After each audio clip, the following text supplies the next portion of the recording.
नमस्कार सम्पूर्ण पशु प्राणी पालक कृषकहरूलाई म पवन छेत्री को थ्रु माध्यमबाट नमस्कार। र आज यो अब 4:30-5 बज्न आँटिसक्यो र हामी चाहिँ अब दिनभरिको ड्युटी सकेर पनि अब आइरहेको थियो र फेरि पनि लगातार मेरो डुक्टिङ ग्राम पञ्चायत अन्तर्गत पर्ने नाम्सु जग्गामा एउटा गाई ब्याएको चाहिँ 3-4 दिन भइसकेछ र साथी अझै पनि झरेको छैन र त्यसलाई चाहिँ हामी आरोपी रिटर्न छ प्लासेन्टा भन्ने गर्छौं र त्यो केस एटेन्ड गर्न हामी अब गइरहेको छौं र यो भिडियो सानो तपाईहरुलाई साझा गर्दैछु। अब चाहिँ हामी आम बाटो चाहिँ खराब है भाइ। हजुर। अब चाहिँ हामी भर्खर एउटा मिल्क फिभर केस जो अगाडिमा थियो 3 दिन अगाडि गाई ब्याएको अनि हामी गयौँ त्यहाँनिर त्यो केस जस्तो एकदमै सक्सेस भयो। त्यसको ट्रिटमेन्ट राम्रो भयो र अब त्यो सबैकोमा हुन्छ होला। त्यो खण्डमा चाहिँ हामीलाई सम्झिनुहोस्। हामी तपाईँहरूको यो प्रब्लमलाई एकदमै चाँडोभन्दा चाँडो यो प्रब्लमको समाधान सल्भ लिएर आउनेछौँ। र बाटो चाहिँ एकदमै खराब छ यहाँ चाहिँ। र आज चाहिँ बिहानदेखि हामी अलमोस्ट आजको दिनभरि त खान्छ। मैले भन्नु पर्दाखेरि चाहिँ घरबाट निस्केको चाहिँ म 6:30 बजे हो।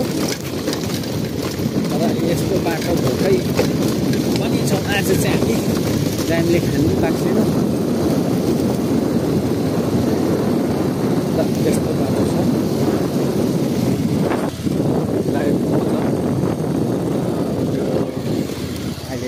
बस त्यही हो।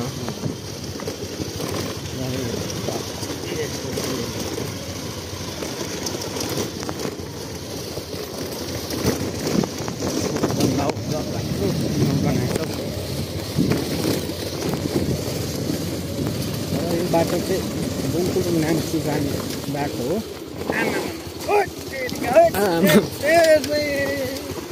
सेडी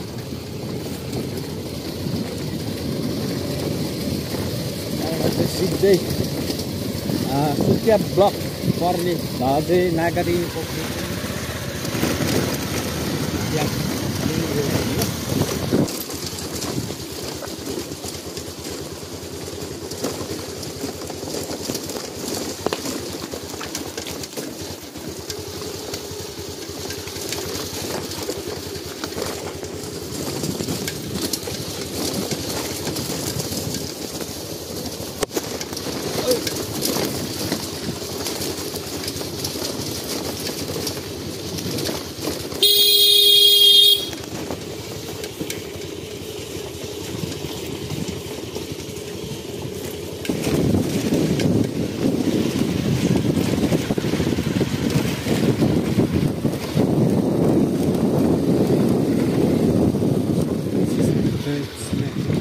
यस्तो बाटो त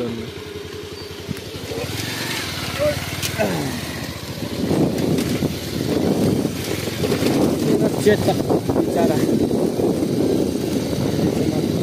हेलो हेलो साइला दाजु कसको चाहिँ गाई?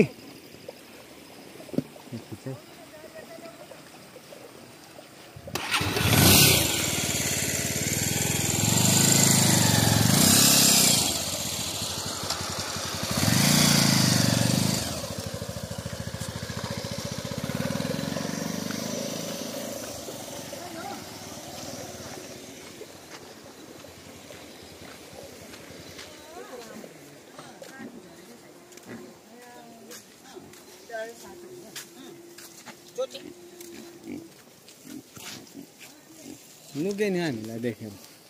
कति दिन भयो अरे? आज 3 दिन 2 दिन 1 रात 2 दिन 1 रात 11 बजी रात जानु छ। ए के भयो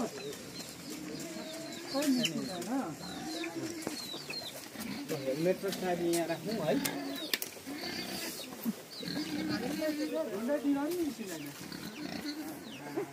कति कोरेली हो? होइन होइन 2 बेते योसँग 2 बेते अहिले जन्मेसँग 2 बेते दाना पानी नि खान्छ हो। हजुर कति दिन भयो भन्नुभयो? 2 दिन आधा भयो नि। ए होइन, अस्तिको दिन क्या हजुर 11 बजी राति जन्मेको। चाहिँ जन्मिए बाच्छा अँ दाना कुरो चाहिँ खाँदैछ। खाँदैछ। कट दिनु हुँदैछ क्या हो? होइन होइन आटा। ए कटहरू दिनु हुँदैन 1-2 दिन अँ। त्यो सुत्किरी है।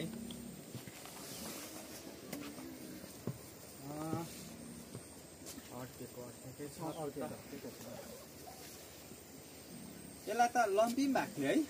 हजुर लम्पी अँ, पिक्निक थियो अस्ति। त्यो पनि भएको थियो। पहिला नभ्याइ भएको थियो। त्यो त अब यो गाँठो त बस्छ। अब चाहिँ भ्याक्सिन यो हेर गोबर सबै सोडिदिनु पर्ने हो सिक्सिङ सोरेको हो। लु एकपल्ट सफा गरौँ। के छ सोह्र बाटो हेरी त्यस्तै आउँदै गल्ने यहाँ।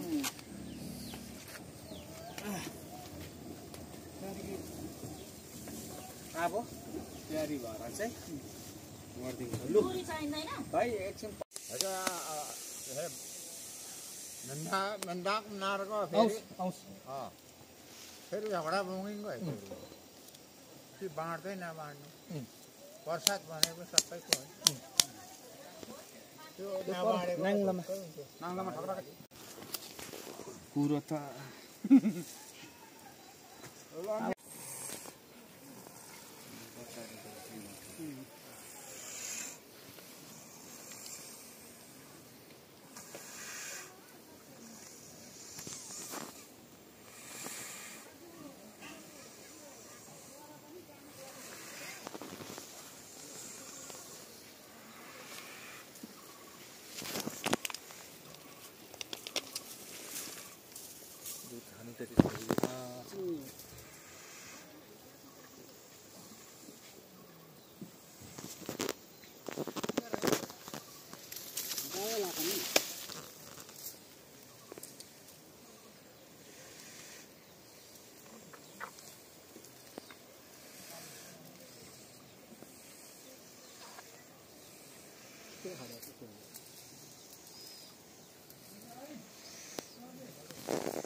उयो बुलबुल जाता अब खोल्यो होला नुन पनि ले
भन्दा त है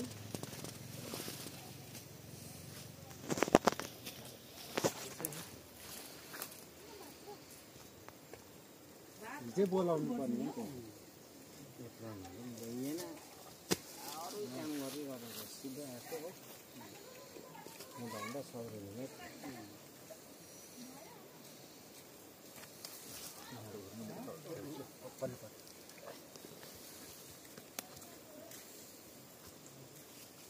एकछिन पर्छ खरै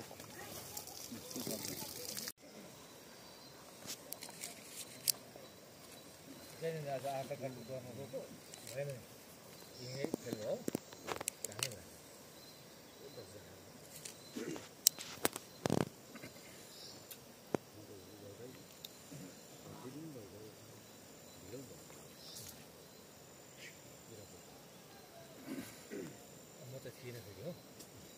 बिहान तातो ठिक हो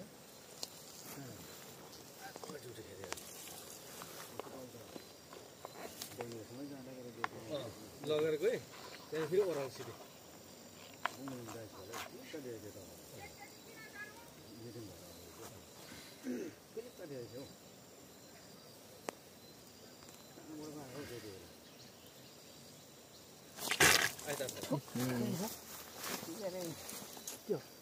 पाथ्यो जुन कुरोको डर लागिरहेको थियो हो त्यही भने सानो गनाउँछ अब यो हजुर एप्रोन पनि थिएन खै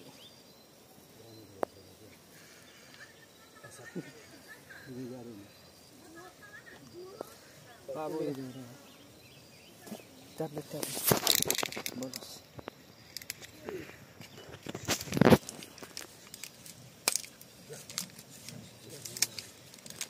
ल साथी हजुर म निस्किनु पऱ्यो ल हुन्छ भयो फुलमा पानी हाल्नु पऱ्यो भने निकै दिन भयो हो हजुर हुन्छ पनि आज मात्रै आइपुगे भयो ए हुन्छ हुन्छ ल भरेमा भेटौँ हुन्छ